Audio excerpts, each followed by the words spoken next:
নমস্কার, আমি অ্যাস্ট্রোলজার দেবজ্যোতি চক্রবর্তী। আজকে রাহু মঙ্গল যোগ বা অঙ্গারিক যোগ নিয়ে আমি কিছু আলোচনা করব। তা অনেকের মধ্যেই এই রাহু মঙ্গল যোগ নিয়ে একটি ভয় ভীতি কাজ করে।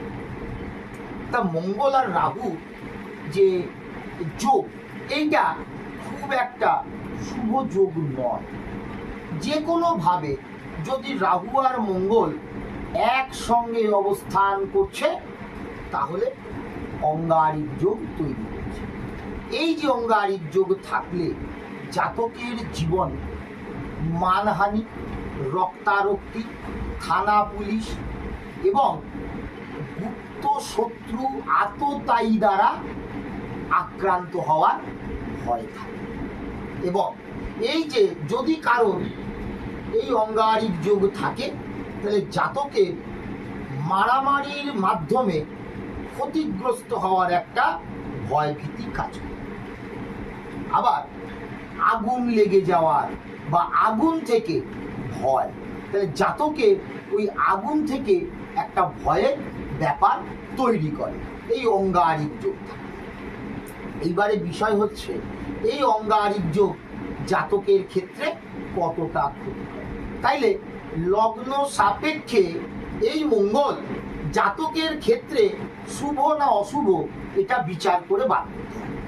দ্বিতীয়ত এই যে রাহু জাতকের লগ্ন সাপেক্ষে কতটা শুভ না অশুভ এটা বার করতে হবে। এবারে দেখতে হবে এই রাহু মঙ্গল কোনো শুভ গ্রহ বা যোগকারক গ্রহ কেন্দ্রপতি, কোণপতি বা বৃহস্পতি দ্বারা দৃষ্ট কিনা। যদি থাকে তাহলে এই অঙ্গারিক যোগের অশুভত্ব অনেকাংশে কমে যাবে। আবার এই যে অঙ্গারিক যোগ যদি ষষ্ঠপতি, অষ্টমপতি এবং দ্বাদশপতি দ্বারা দৃষ্ট হয় বা ষষ্ঠ, অষ্ট, দ্বাদশপতি নক্ষত্রে থাকে বা দ্বিতীয়পতি, তৃতীয়পতি নক্ষত্রে অবস্থান করে তাহলে সেই অঙ্গারিক যোগ অনেকাংশে ক্ষয়ক্ষতির সৃষ্টি করে।